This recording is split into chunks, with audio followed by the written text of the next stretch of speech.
Bismillahirrahmanirrahim. Assalamualaikum warahmatullahi wabarakatuh.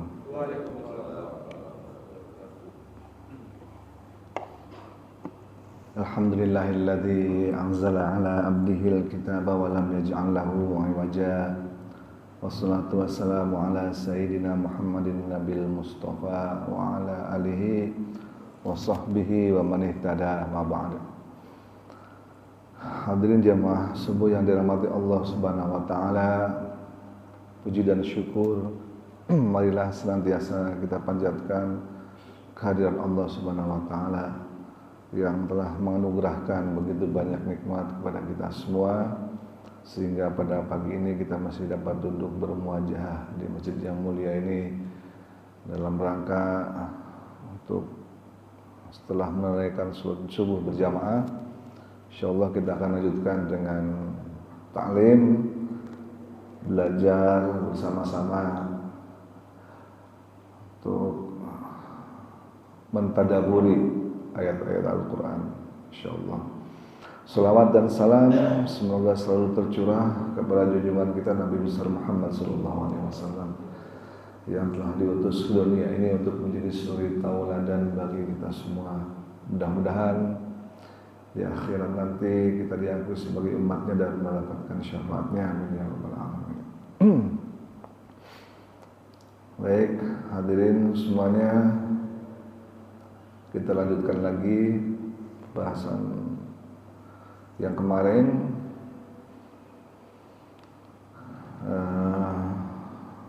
Di ayat terakhir 28 surat Al-Baqarah kemarin kita mendapatkan kesan kalau Allah Subhanahu wa taala sedang jengkel sama manusia secara umum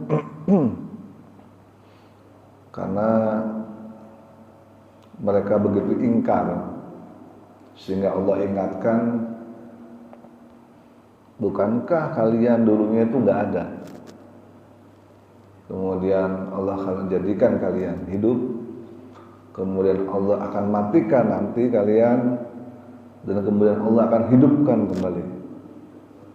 Kita bisa menangkap dari kalimat tersebut bahwa Allah sedang gemes, sedang jengkel kepada manusia yang ingkar khususnya terhadap Al-Quran. Tapi karena Allah Subhanahu wa taala Maha Pengasih dan penyayang, sejengkel-jengkelnya Allah masih tetap terus ngasih kesempatan. Sehingga di ayat berikut ini kita bisa menangkap kesan Allah kembali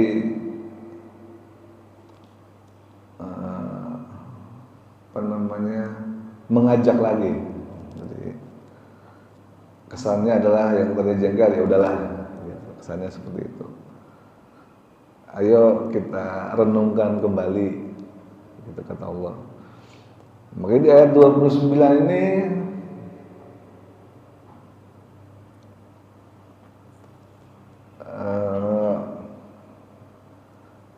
ibaratnya sebuah film, sebuah cerita. Ada yang namanya scene flashback. Jadi yang namanya flashback, gaya bercerita flashback sejak dulu Al-Quran sudah ada. Kalau kita nonton film kan kadang-kadang kembali ke 2 tahun yang lalu, gitu. Dia mundur dulu ceritanya, nih, nanti balik lagi ke sini, gitu. Di Al-Quran juga ada seperti itu flashback. Istilah Allah marah-marah, Allah kesel sama manusia yang ingkar. Seolah-olah Allah mengatakan, oke deh, kita flashback dulu sebentar. Nah, seolah-olah seperti itu.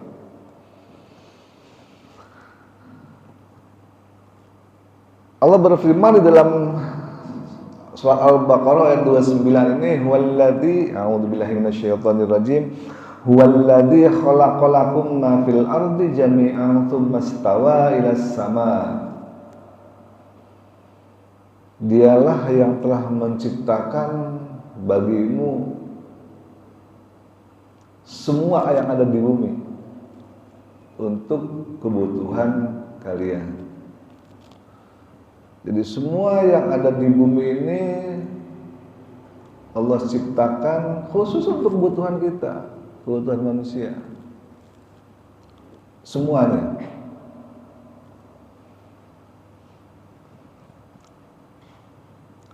Tsumma stawa ila samai fasawwahunna sab'a samawat. Kemudian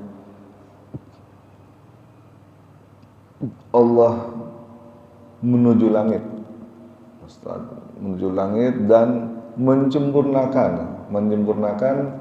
langit sampai dengan 7 lapis. Langit Allah, jadi udah tercipta bumi, tercipta langit, kemudian disempurnakan langitnya dan diciptakan 7 lapis.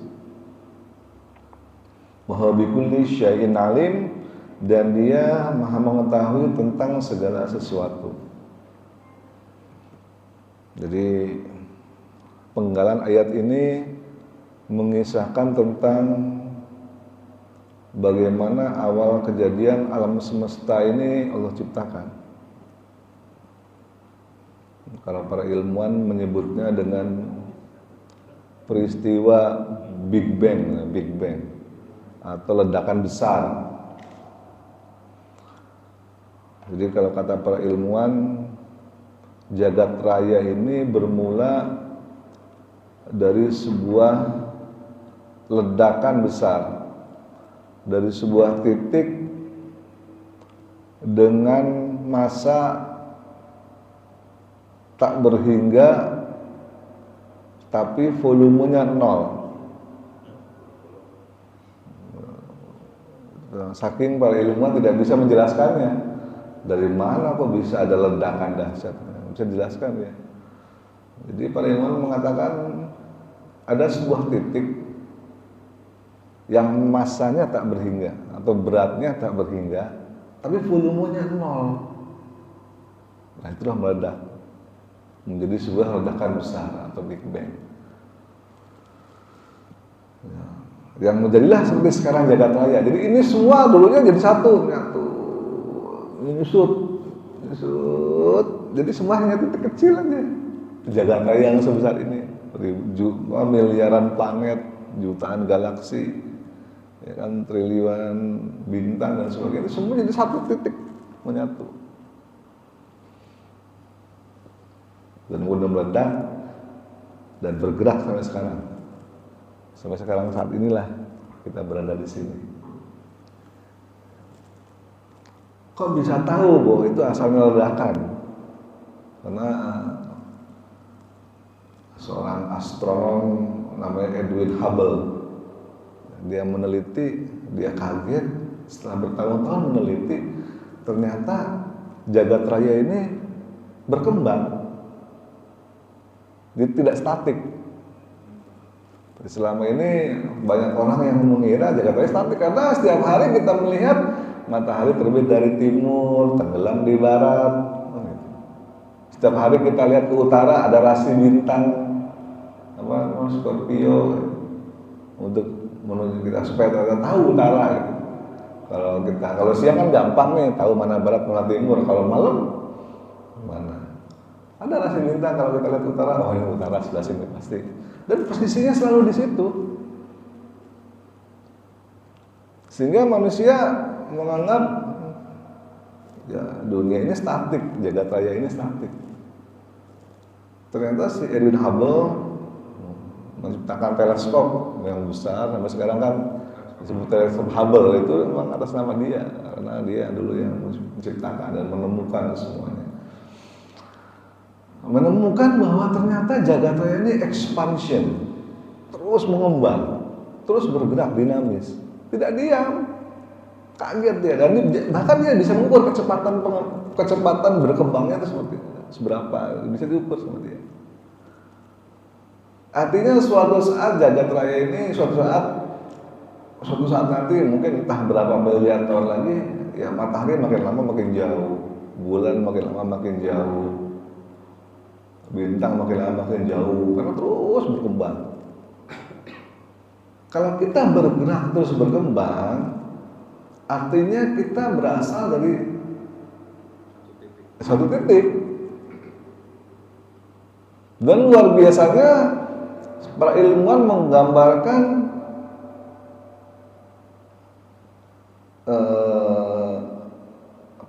seluruh alam semesta ini, kalau saya lihat ya di buku-buku astronomi itu kayak gambar trompet. Nah, ya kan? Makanya Al-Quran saya kadang-kadang mikir di surat Yasin itu kan diceritakan Wanufikha fis suri fa idahum minal ajdati ila rabbihim yansilun. Surat Yasin diceritakan bahwa malaikat akan meniup trompet. Trompet atau sangkakala. Trompet, kenapa trompet gitu? Tapi kalau saya lihat di buku astronomi emang jagat raya ini mirip trompet. Karena asalnya dari satu ledakan kan. Satu titik terus menyebar gitu. Makin lama makin gede kesininya gitu. Jadi nggak salah juga kalau disebut itu mirip trompet, bayangin bisa cocok begitu. Entah itu kebetulan atau enggak. Kenapa Al-Quran memilih kata trompet di situ atau sangkakala? Kenapa enggak seruling misalkan gitu, atau gendang atau apa gitu? Enggak, trompet. Dan dibuat astronomi juga ya, seperti itu. Ya asalnya dari satu ledakan yang terus berkembang dengan kecepatan tertentu sehingga suatu saat jagat raya ini ya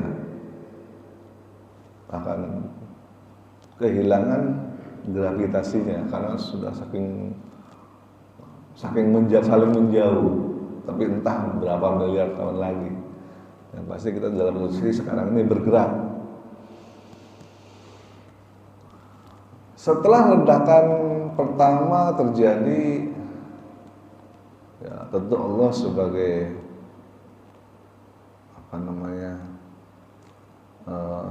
penciptanya, ya dialah yang jadi arsitek semuanya. Dia ngawasi, Jibril sini. Oh gitu. Terus semennya kurang sebelah sono, ambilin. Nah bisa kira-kira kalau orang lagi pimpro gitu kan, lagi membangun rumah, ya seperti itu. Itu di sebelah sono bintangnya kurang tuh, tambahin dikit. Posisinya gini.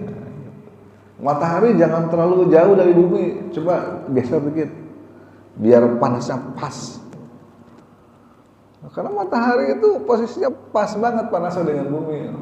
Kalau matahari bergerak lebih dikit mendekatin bumi, hangus. Seperti planet Mars, planet merah membara, panas. Tapi kalau matahari bergerak menjauh sedikit dari bumi, maka beku. Sehingga semua sudah diatur sedemikian rupa, baik dari sisi posisi, baik dari sisi kecepatan bergerak. Bumi juga diperintahkan Allah, bumi, kamu keliling-keliling ya, keliling ke matahari selama 365 hari dalam setahun. Itulah yang disebut dengan setahun. Dan Allah juga perintahkan bumi untuk berputar.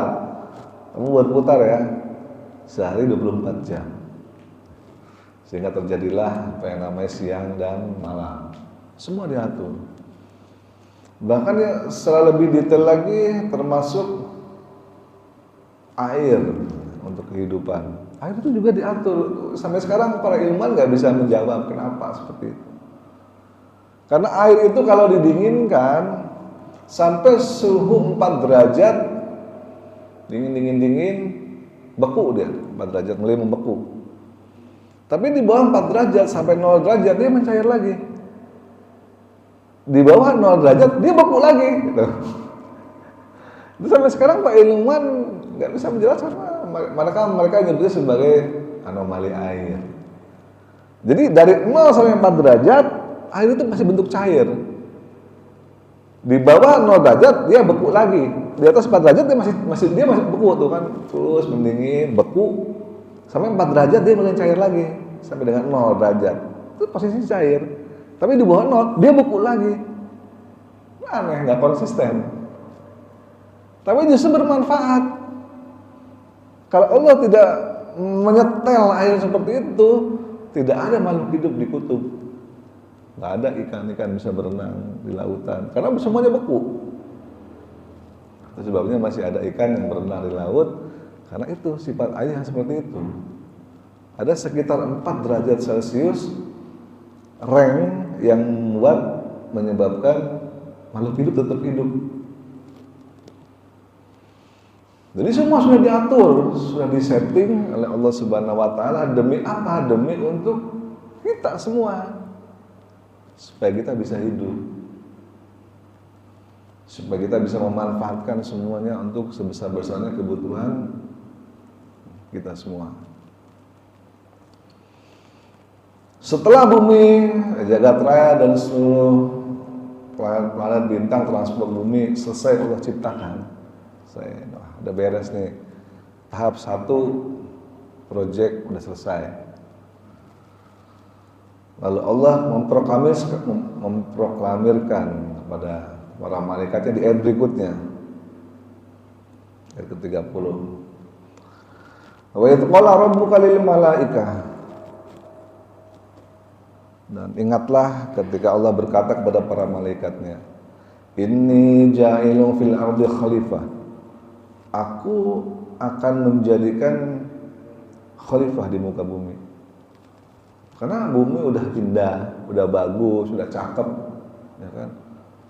Masa begitu-begitu aja nggak ada yang ngelola, kan sayang. Ibaratnya kita udah bangun rumah gitu kan, di puncak kita bangun villa, ada kolam renangnya, ada tamannya, ada macam-macam lah, cantik banget dah villa, nggak ada yang menghuni, sayang. Nggak ada yang ngelola, nggak ada yang bersih-bersih, nggak ada yang ngawasin, sayang. Akhirnya ya itu, Allah bilang pada malaikatnya, aku akan menjadikan khalifah di muka bumi. Tapi malaikat agak sedikit protes. Qalu ataj'alu fiha may yufsidu fiha wa yasfiku dima. Malaikat protes berkata, "Ya Allah, apakah Engkau akan menjadikan di muka bumi itu kerusakan dan pertumpahan darah?" Ibaratnya kita buat punya villa gitu kan. Kita cari siapa nih orang yang bisa mengelola villa. Tapi kita tahu orang mengelola itu sebetulnya sifatnya nggak jujur, gitu loh. Ya kan? Suka berbuat yang enggak. Ntar yakin lo villa lo bukannya ntar jangan-jangan dipelihara sama orang itu, ya kan? Ntar bukannya malah makin terpelihara, malah villamu makin bobrok gitu kan, makin rusak, begitu seolah-olah. Apakah kami kurang? Wa nahnu nusabbihu bihamdika wa nuqaddisu lak. Apakah kami masih kurang? Padahal kami selama ini selalu memujimu, selalu mensucikanmu. Qala, Allah berkata, inni a'lamu ma la ta'lamun. Udah lu tahu apa? Gua lebih tahu. Gitu. Langsung dia malaikat digituin mengkeret. Kemudian sebagaimana kita tahu kisahnya, Allah Subhanahu wa taala tentu saja menciptakan Nabi Adam.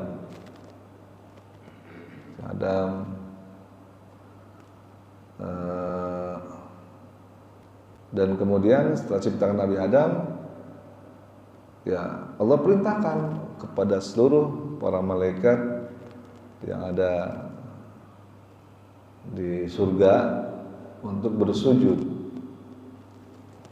kepada Adam alaihissalam. Dalam rangka apa? Dalam rangka sujud untuk menghormati, bukan sujud menyembah. Kenapa seperti itu? Karena awalnya malaikat komplain. Sengaja Allah gituin, komplain. Ntar kamu, Allah menciptakan manusia, ntar bikin kerusakan, pertumpahan darah. Komplain kan. Karena komplain itulah sebagai hukumannya sujud pada Nabi Adam. Sujud pada Adam. Karena lu tadi komplain. Supaya apa? Supaya mereka merasa bahwa apa yang Allah ciptakan itu tidak akan sia-sia. Allah tuh udah punya rencana banyak. Kalian kan nggak tahu. Ya sekarang sujud supaya kamu menghormati dia. Karena Allah tahu nanti malaikat ini semuanya bakalan ngebantuin manusia ini. Malaikat kan nggak tahu. Setelah Nabi Adam diturunkan ke bumi kan dikasih tugas ntar. Ada yang tugasnya mencatat amal manusia. Kamu Rokib Atid catat ya. Dapat tugas nih gue, ya gitu. Sebelum ada manusia kan dia nggak ada nyatet apaan, amalnya siapa, nggak ada. Dan malaikat Malik yang tugasnya mengatur rezeki, menurunkan hujan dan sebagainya. Semua ditugaskan untuk membantu manusia semuanya. Dan malaikat Jibril yang tugasnya ngasih wahyu, memberi wahyu, menyampaikan wahyu. Dan semuanya dikasih tugas dalam rangka untuk balik lagi semuanya itu adalah dalam rangka untuk kita semua manusia ini. Jadi Allah ciptakan jagat raya untuk kita. Allah juga buat malaikat bagai macam-macam juga untuk mengontrol kita, membantu kita semuanya.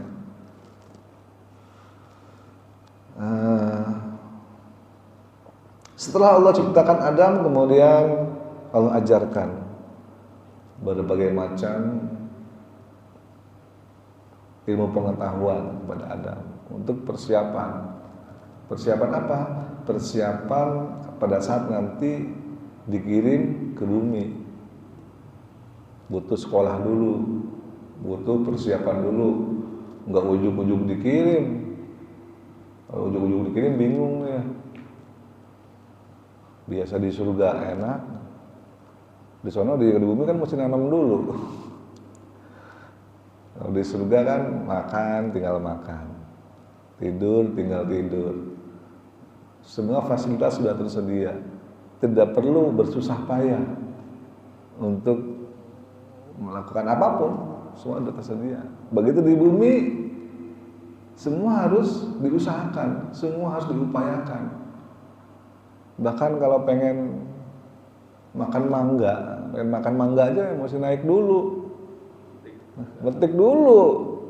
Kalau di bumi, kalau di surga mah enggak, pohon mangganya yang turun sendiri ke kita tinggal ngambil. Ya kan udah ada yang ngupasin, enak. Di bumi repot, kayak diajarin semua oleh Allah. Nih caranya ini begini, caranya itu begitu. Kamu kalau begini terus semua diajarin. Disiapkan, digembleng, dididik, spesial untuk turun ke bumi. Karena memang pada dasarnya Nabi Adam dipersiapkan untuk turun ke bumi. Jadi kalau ada ajaran yang mengatakan bahwa Adam turun ke bumi membawa dosa, kesalahannya dia ya itu salah sebenarnya. Betul Nabi Adam berbuat dosa, tapi bukan karena dosa itulah dia turun ke bumi. Dari awal memang sudah dipersiapkan turun ke bumi. Belum turun ke bumi aja udah bikin dosa gitu loh seolah-olah. Gitu. Belum turun ke bumi aja udah bikin dosa. Makanya benar kata para malaikat tuh, ngapain sih bikin ini, terus bikin dosa, pertumpahan darah, kerusakan. Betul juga malaikat itu. Tapi malaikat tidak tahu bahwa Allah itu Maha Pengampun. Maha Pengampun tuh hanya bisa diketahui kalau makhluknya berbuat dosa. Bagaimana makhluk tahu kalau Allah Maha Pengampun kalau kita nggak pernah berbuat dosa? Justru sengaja Allah itu bikin makhluk yang bakalan banyak bikin dosa. Sengaja.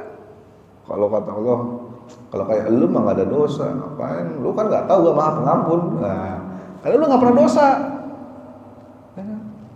Sengaja saya bikin makhluk yang memang pasti berbuat banyak dosa, pasti berbuat kerusakan, sengaja, nggak apa-apa, biar tahu nih Maha Pengampun. Biar tahu kalian semua, aku tuh Maha Pengampun. Sengaja dibikin dosa Nabi Adam. Makanya begitu Nabi Adam berbuat dosa, apa yang Allah lakukan? Disuruh tobat, diajarin Rabbana dzulamna anfusana, ajarin kalimat, mau nggak dia? Tes, mau ternyata. Tuh, bener kan? Tobat dia, malaikat tuh, bener kan? Coba kalau nggak dia dosa, lu nggak tahu kan kalau gue Maha Pengampun? Gitu lah seolah-olah cerita sama malaikat. Ya juga itu. Kok engkau mengampuni sih? Kan dia udah dosa, nggak masuk akal kan gitu. Kan dia udah berbuat dosa, udah melanggar perintahmu, kenapa engkau ampuni? Ya itulah aku, kata Allah, Maha Pengampun. Nggak kayak kalian-kalian, gitu. Waktu Rasulullah dilempari di Taif dengan batu sampai bocor kepalanya, apa yang dilakukan malaikat? Ya Rasulullah, apakah boleh aku timpakan gunung Uhud kepada mereka? Malak malaikat. Rasulullah, jangan. Ntar mati semua. Kalau dia mati, siapa yang mau beriman? Mungkin dia nggak beriman, anaknya, cucunya bisa jadi beriman. Sayang. Kalau dia mati, udah selesai cerita. Tapi kalau misalnya bapaknya nggak beriman, siapa tahu anaknya beriman, kata Nabi. Siapa tahu kalau anaknya nggak, cucunya beriman. Akan lebih banyak orang yang beriman kepada Allah. Akan lebih banyak orang yang menyembah kepada Allah. Kalau nggak sekarang, mungkin besok. Kalau nggak besok, lusa. Kalau nggak lusa, tahun depan. Oh, Rasulullah begitu mikirnya. Beda sama malaikat. Malaikat ngomongnya hantem aja gitu. Oh. Karena malaikat tidak tahu Allah itu Maha Pengampun. Malaikat pun tidak tahu Rasulullah juga sama, mengikuti sifat Allah, Maha Pemaaf, sangat pemaaf. Itulah keunggulan manusia dibandingkan malaikat. Makanya malaikat diperintah untuk sujud manusia. Karena bisa jadi manusia berbuat salah, tapi dia mau tobat. Sementara malaikat tidak pernah berbuat salah, tidak tahu rasanya dosa, tidak tahu juga rasanya bertobat. Kalah jauh ilmunya. Ya. Jadi akhirnya dikumpulkanlah setelah Nabi Adam dipersiapkan dengan berbagai macam pengetahuan untuk persiapan untuk turun ke bumi, panggil seluruh malaikat. Malaikat kumpul. Terus Allah bilang kepada Nabi Adam, "Qala ya Adam, coba kamu ceritakan tuh, ambiuni bi asma'ihim." Semua nama-nama apa yang ada di bumi. Tentu dengan fungsi-fungsinya. Semua ilmu yang pernah aku ajarkan kepada kamu, coba ceritain sama malaikat itu semua. Kasih tahu, coba ceritain. Falamma ambahum bi asma'ihim. Lalu ceritalah Nabi Adam, malaikat, nih kata Allah begini nih. Ini fungsinya begini, untuk ini namanya ini nih pohon, pohon itu nanti begini mengeluarkan oksigen dan sebagainya. Ceritakan, ada nama fotosintesis. Jangan Nabi Adam hebat itu, ceritakan Allah semua detail, ini aja. Semua dikasih tahu pengetahuannya di zaman Nabi Adam itu. Malaikat bengong aja. Terus Allah berkata, Allah berkata, alam aqul lakum, kan udah gue bilang, atau justru ini a'lamu ghaibas samawati wal ard. Aku itu maha tahu semua hal-hal yang baik yang nyata maupun yang gaib di langit dan di bumi. Bahkan wa a'lamu ma tubduna wa ma kuntum taktumun. Bahkan aku mengetahui apa yang kamu nyatakan dan apa yang kamu sembunyikan dalam hati kamu. Aku udah tahu, kata Allah. Ya kan? Jadi udah kalah telak tuh malaikat tuh. Allah Nabi Adam tuh kalah telak, bengong. Nabi Adam cerita udah kayak dongengnya, bengong. Oh begitu bumi itu ya, fungsinya seperti ini, baru tahu tuh malaikat. Karena malaikat nggak tahu, hanya Nabi Adam yang tahu karena diajarin oleh Allah. Allah ngajarin, pintar Nabi Adam itu. Kemudian Allah perintahkan kepada malaikat, setelah itu wa yadqulna lil malaikati isjudu li Adam. Nah, yang tadi ini. Allah perintahkan, udah kalian udah kalah telak. Kalian nggak tahu apa-apa, Anda sujud sama Adam. Sujud. Kenapa ya? Supaya menghormati Nabi Adam. Fasajadu, maka semuanya sujud illa iblis, kecuali ada yang namanya iblis. Aba wastakbara wa kana minal kafirin. Dia enggan, wastakbara karena dia sombong, dan wa kana minal kafirin, dan termasuk makhluk yang kafir, ingkar, nggak mau dia sujud. Kenapa? Ya merasa dirinya lebih hebat. Kenapa lebih hebat? Karena dari awal iblis merasa posisinya paling tinggi. Karena iblis itu bukan malaikat. Ini semua malaikat semua. Ada satu nomor jin. Ada makhluk jin. Jadi di surga yang segitu ada jutaan, ribuan malaikat, ada yang bukan malaikat itu. Kok bisa iblis nyempil? Ya kan, di tengah-tengah malaikat kok bisa? Nah itu. Jadi iblis itu diceritakan oleh para ulama di kitab-kitab tafsir, dia sudah beribadah kepada Allah itu 7.000 tahun. Setiap 1.000 tahun ibadah, derajatnya diangkat naik ke langit pertama. Satu derajat naik, satu langit kan tadi ada 7 langit. Beribadah lagi 1.000 tahun lagi diangkat ke langit kedua. Ininya apa posisinya? 1.000 tahun lagi beribadah langit ketiga, terus sampai 7.000 tahun, akhirnya sampai ke langit ke-7. Berkumpul bersama para malaikat.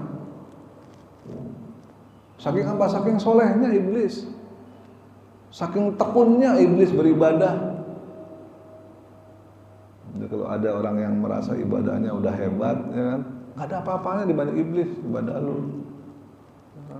Kalau ada orang merasa ilmunya tinggi, nggak ada apa-apanya juga. Iblis lebih tinggi ilmunya dibanding lu, paling tahu iblis. Jadi jangan sombong deh manusia. Ada nggak yang pernah ibadah 7.000 tahun? Nggak ada. Ada nggak yang pernah ibadah terus diangkat ke langit sampai langit ke-7? Nggak ada. Cuma iblis doang yang bisa kayak begitu. Ibadah ribuan tahun. Jumlah sujudnya iblis kepada Allah jauh lebih banyak dibanding jumlah sujudnya kita kepada Allah. Itu sebabnya kenapa iblis sombong. Gua udah ibadah 7.000 tahun. Ya kan, sampai gua diangkat ke langit ke-7 setara sama malaikat. Tiba-tiba anak kemarin sore baru lahir, nah gua suruh sujud sama dia. Nggak level. Siapa lu, siapa dia gitu kan. Nggak level kata iblis. Masa gua mau sujud sama yang kayak beginian? Sementara gua udah mulia, udah sampai langit ke-7, ibadah udah 7.000 tahun. Mestinya dia sujud sama gue dong. Gitu pikirannya iblis tuh. Ya kan?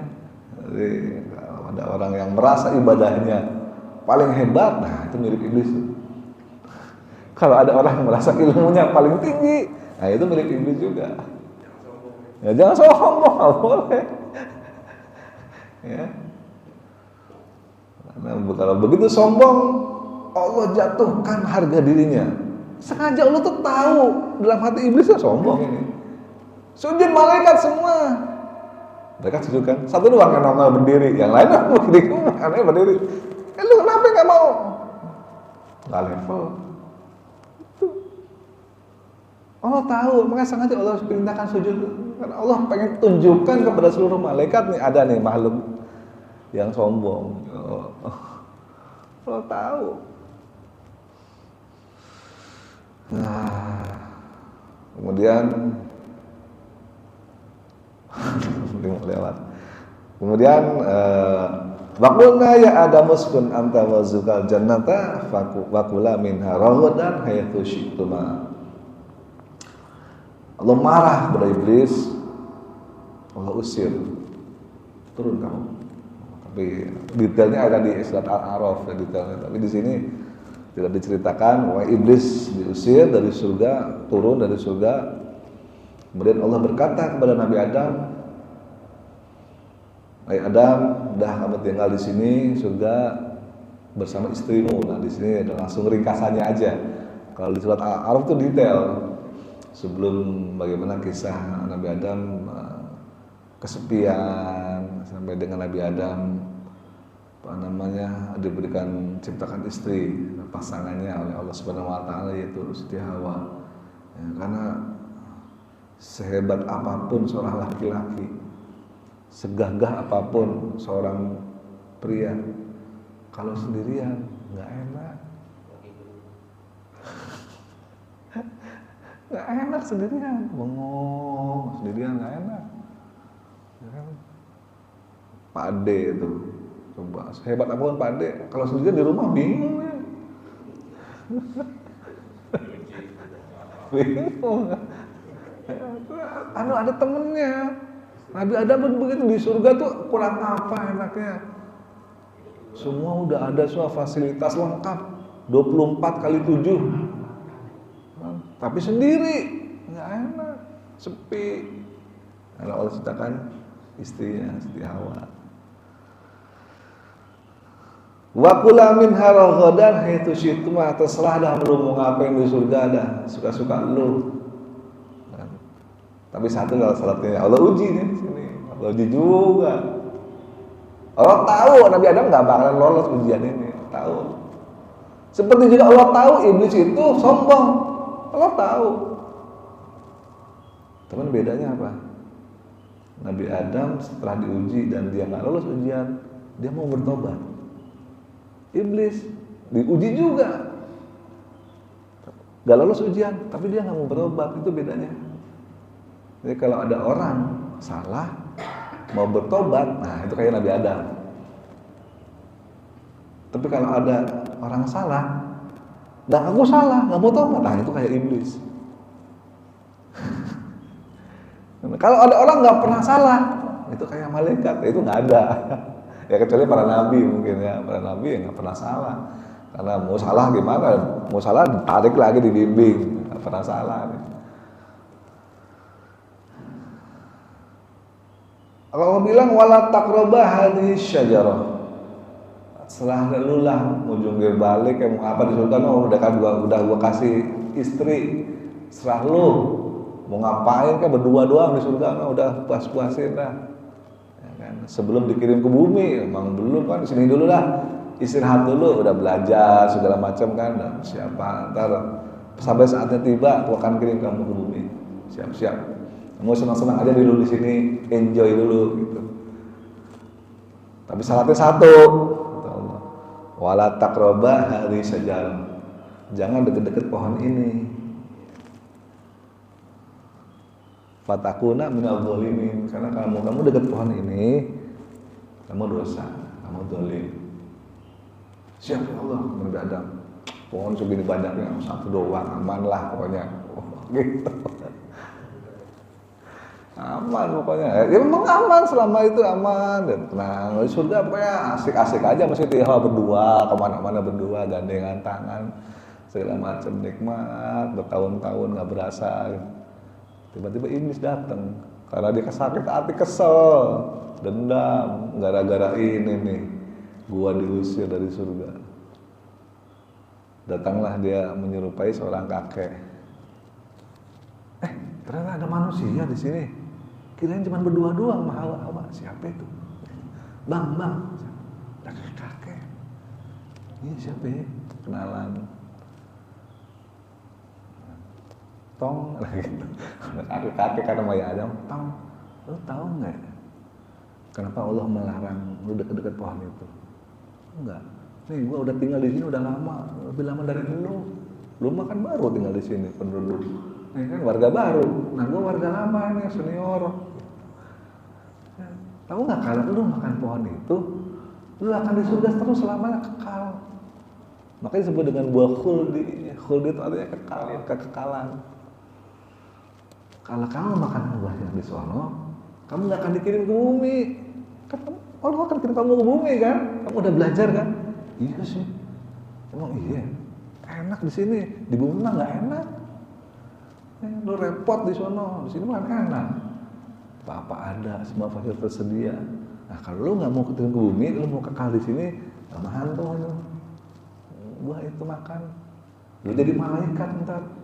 Ada tuh di surat Al-A'raf detailnya. Lu jadi malaikat, lu jadi malaikat, lu di bumi, lu di surga terus, nggak akan ke bumi. Sampai di bumi nggak enak. Masa iya sih? Ya, swear gitu. Sumpah swear. Karena iblis bersumpah, Nabi Adam meragukan. Jangan-jangan iya nih. Masa iya di surga ada orang bohong gitu. Masa iya di surga ada orang bohong berani bersumpah atas nama Allah. Demi Allah Adam. Coba aja deh. Lu kalau nggak percaya lu coba aja. Demi Allah, sampai bersumpah iblis itu. Nggak mungkin. Oh jelas perintah kok kepada saya, nggak boleh dekat-dekat, apalagi makan buah-buahnya kan. Udah sama pergi lu, bikin ini aja sih. Udah pergi, sama Hawa pergi.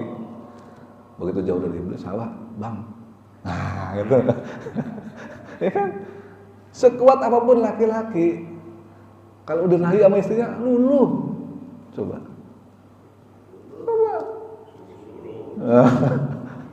Laki-laki sehebat apapun, kalau bininya udah minta, bang. Nah, luluh. Demi cinta. Kalau nggak mau udah, gak ada penjatan ntar malam. Gimana? Jangan dong. Lu bingung. Tidur dipunggungin. Luluh dia. Mau gimana lagi? Marahin sama Siti Hawa. Nggak mau udah. Gak usah deket-deket. Oh yaudah deh, iya deh. Ntar gua naik. Nah gitu dong. Demi cinta abang. Nah gitu. Naik lah lagi ada. Dimakan itu bakul dia. Udahlah terjadi. Marahlah Allah. Dikirimlah ke bumi. Udah, nggak usah nunggu ntar. Saat ini juga, sono pergi ke bumi. Nah, gitu. Sono turun, keluar dari sini. Gitu.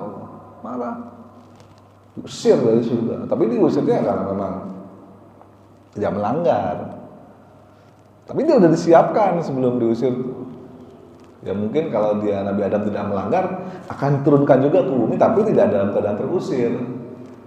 Mungkin turun ke bumi dalam keadaan terhormat, ya, dikawal oleh malaikat, turun di bumi, ya, ada siap-siap di bumi. Tapi kan berhubung dia turun ke buminya setelah berbuat kesalahan, udah diusir. Tetap turun ke bumi juga, tetap diajarin juga sampai bumi. Diajarin bagaimana cara, ya macam-macam lah. Di bumi tetap dibimbing oleh Allah Subhanahu wa taala, tidak dibiarkan begitu saja. Begitu kisah singkat flashback bagaimana Allah menciptakan jagat raya ini, termasuk Nabi Adam, termasuk sampai dengan kita semua pada hari ini ada di bumi ini. Allah ingatkan semuanya kisahnya. Supaya apa? Supaya kita tahu posisi kita itu siapa. Apa tugas kita ada di bumi ini untuk apa sebetulnya. Dan supaya ingat juga suatu saat kita akan meninggalkan kembali bumi ini. Karena kita bukan penduduk asli sini. Boleh aja saya dari Pamulang, tapi saya aslinya orang Cirebon, kan begitu. Boleh aja Pak Anies di Pamulang, aslinya orang sono. Suatu saat akan kembali ke sono. Kita orang sini, kita aslinya bukan penduduk bumi. Kita aslinya penduduk surga. Suatu saat kita harus kembali ke surga, pulang kampung. Jangan sampai pulang kampungnya nyasar, karena nggak bawa bekal. Untuk pulang kampung itu butuh bawa bekal. Orang mudik aja bawa bekal. Mesti bensinnya penuh. Ya kan, mesti duitnya ada, bawa makanan bekal lengkap, mau pulang kampung mudik ke NTT, bawa bekal Pak Anies. Saya juga kalau mudik Cirebon bawa bekal, nggak sampai, nggak ada bekal, mogok di jalan kendaraannya, kalau nggak nyasar, nggak siap-siap. Nah kita harus bawa bekal, siapkan supaya kita kan bisa kembali mudik ke kampung halaman. suatu saat nanti, insya Allah. Mudah-mudahan amin ya rabbal alamin. Sekian, silakan. Kalau ada yang bertanya, ya silakan Pak. Waalaikumsalam warahmatullahi wabarakatuh. Pada saat Allah mengatakan memberikan khalifah di muka bumi, malaikat protes. Nah, malaikat mengatakan akan terjadi pertumpahan darah. Itu dari mana malaikat tahu sebelum itu terjadi? Ya. Jadi para ulama mengkisahkan penghuni bumi sebelum manusia itu adalah para jin. Penguasa bumi itu dulunya jin di bumi ini. Nah, para jin itu diturunkan ke bumi, ya kurang lebih kelakuannya sama kayak manusia. Berperang, pertumpahan darah, bikin kerusakan. Sampai akhirnya udah ganti ya. Allah nggak suka dengan para jin, bikin kerusakan, bikin keributan. Aku mau bikin makhluk yang baru. Ya kan? Kalau jin kan tidak kasat mata, nggak kelihatan. Aku mau bikin makhluk baru yang kelihatan, yang bisa diraba. Akhirnya apa? Pasukan malaikat turun ke bumi untuk menumpas para jin.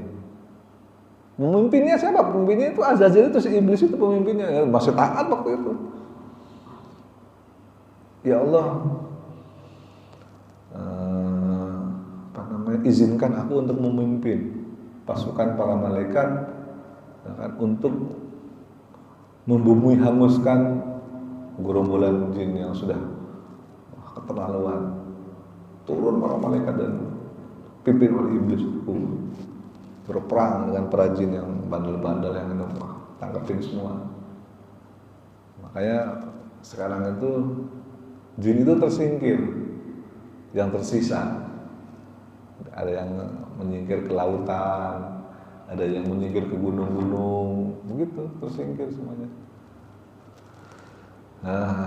Nah, dari pengalaman itulah para malaikat protes kepada Allah. Ya Allah, ntar bikin ribut lagi. Seolah-olah mereka mengatakan, udah capek-capek bersihin bumi, gitu.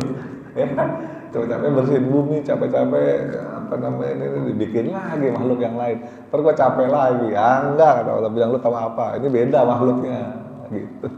Bukan kayak jin nih, beda makhluknya, kata Allah. Kan Allah gitu suka-suka. Butuh sesuatu, tinggal bikin makhluk, gitu, nggak usah repot.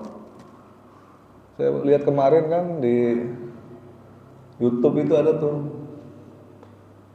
kenapa buaya nggak pada sakit gigi? Itu ada. Karena makanannya daging tiap hari.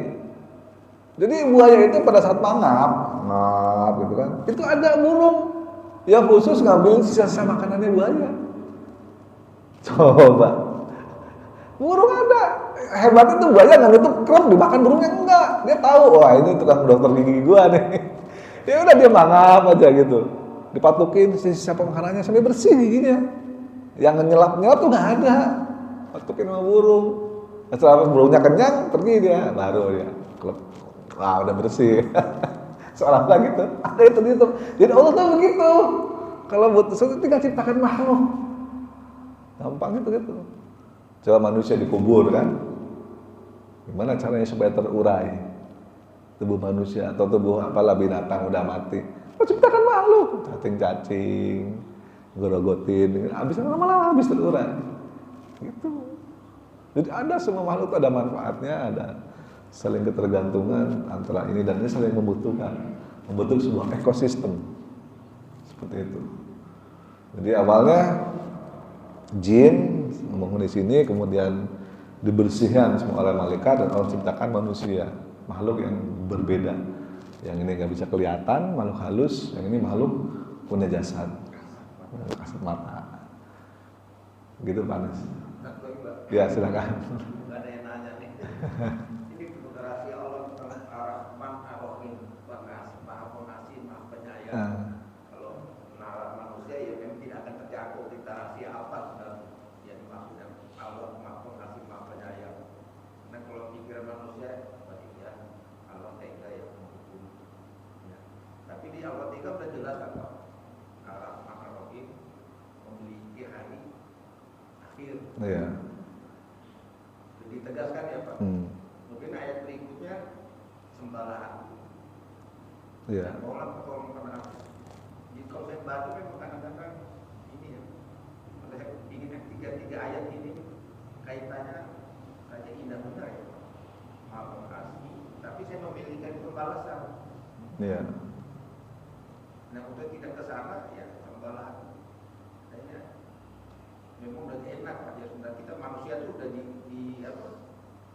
Sudah diarahkan. Iya. Betul. Tetap aja kita dalam manusia ya, heran apa menggoda. Ada lagi itu gara-gara bulan disuruh ya harus turun apa gitu. Jadi itu apa kadang-kadang kalau saya baca Pak Ustaz itu kan bayangkan Allah itu ya tidak bisa kita menjangkau lah rahasia Allah apa itu pengasih pengayangnya Allah tidak terjangkau oleh manusia. Itu. Ya betul. Jadi memang Allah sudah jelaskan kepada manusia kalau Allah itu maha pengasih, maha penyayang. Dan di antara sifat pengasih dan penyayangnya itu adalah yang pengen Allah tonjolkan kepada manusia adalah sifat maha pengampunnya. Karena kalau pengasih dan penyayang semua dapat sama. Di bumi ini sama semua, rata. Semua di bumi, orang turunkan ke bumi, yang dilahirkan di bumi ini semua dapat oksigen yang sama, dapat matahari yang sama, ya kan? Tinggal di atas tanah yang sama, di kolong langit yang sama, diberi kesempatan yang sama, semuanya sama. Mau beriman, mau kafir, semua sama. Dikasih mata, dikasih hidung, dikasih telinga, semua sama. Yang membedakan adalah kalau orang beriman, walaupun dia dosa, salah, asalkan dia mau tobat diampuni, itu yang membedakan. Kalau fasilitas mah sama semua. Nah, ibaratnya Allah tuh sama anak kecil bilang, nak, ya kan, jangan mainan pisau, takut keiris. Anak kecil kan begitu. Enggak koma, enggak keiris. Mainan pisau, bener aja keiris, orangnya berdarah. Aku berdarah kena pisau, kan emak udah bilang jangan mainan pisau. Apakah dia keiris karena emaknya tega? Enggak, salah dia sendiri. Kenapa mainan pisau? Kan udah dibilangin jangan main pisau. Gitu. Bukan karena si emaknya tega membiarkan anaknya teriris. Nah, bukan bertanya dia. Apakah kalau manusia masuk neraka dan dihukum oleh Allah karena Allah tega? Tidak. Allah udah bilang, bertakwalah. Kalau nggak bertakwa, ya sama kayak Allah bilang kepada anak kecil, jangan mainan pisau. Nah, jangan naik-naik pohon, ntar jatuh. Naik juga, jatuh kan? Yang salah emaknya gitu, enggak. Karena memang orang naik pohon kalau nggak ahli, nggak biasa, ya nanti jatuh, bahaya. Kecuali kalau emaknya nggak ngasih tahu, emaknya nggak bawel, tiba-tiba anaknya ya boleh lah nyalain emaknya. Aku nggak ngajarin si anak kecilnya kok dibiarin naik pohon, misalnya, salah emaknya. Allah udah kasih tahu, bertakwalah, jangan berbuat dosa, jangan berbuat ini. Allah kasih tahu, dosa juga. Udah dosa, tobatlah. Kasih tahu juga sama Allah, kasih kesempatan. Enggak tobat juga. Itu selalu sendiri. Kenapa? Orang itu lu masuk ke neraka begitu. Oh, udah kasih tahu, jangan dosa. Aduh, gimana ya Allah? Ya udah kalau lu dosa, tobat. Gua ampunin. Apa coba susahnya? Enak. Maha pengampun, maha penyayang, maha pengasih. Kok nggak mau tobat juga? Dosa, udah dosa ya udah dosa gitu kan. Sekarang tobat. Sebelum nafas ada di tenggorokan, nyawa di sini. Nggak ampuni, tinggal tobat. Nggak mau juga, nggak ngerasa itu dosa, nggak ngerasa salah. Itu kan kayak iblis. Ya udah, neraka, nggak ada pilihan lain mau gimana? Ibaratnya tadi anak kecil tadi, nah jangan naik pohon, ntar jatuh. Enggak kok mah, naik pohon nggak jatuh. Naik pohon juga jatuh, ya udah salah lu sendiri. Gitu. Karena Allah sudah menciptakan sebuah sistem yang harus dijalankan oleh semua makhluknya supaya adil. Kalau semua orang masuk surga, nggak adil. Kok yang satu ibadah, yang satu berbuat maksiat, kok sama-sama masuk surga? Kan nggak adil. Apakah Allah bisa memasukkan semuanya ke surga dan diampuni? Bisa kalau mau, tapi kan tidak adil. Nanti di mana sifat keadilan Allah? Karena Allah Maha Pengampun, tapi juga Allah Maha Adil. Gitu. Apakah Allah sanggup menciptakan manusia yang tidak berbuat dosa? Sanggup tuh, buktinya malaikat nggak ada dosanya. Tapi kan monoton hidupnya. Tidak ada makhluk yang tahu kalau Allah Maha Pengampun. Kayak malaikat kan hidupnya monoton begitu aja dari dulu. Malaikat Jibril ya begitu aja tugasnya. Malaikat Wakil dan Latin ya begitu aja tugasnya, nggak pernah melanggar perintah Allah. Manusia kalau sedang diciptakan melanggar, tapi boleh bertobat. Kan enak. Enak kita itu. Melanggar. Besok tobat. Kan enak. Coba surah enak apa? Enak. Jadi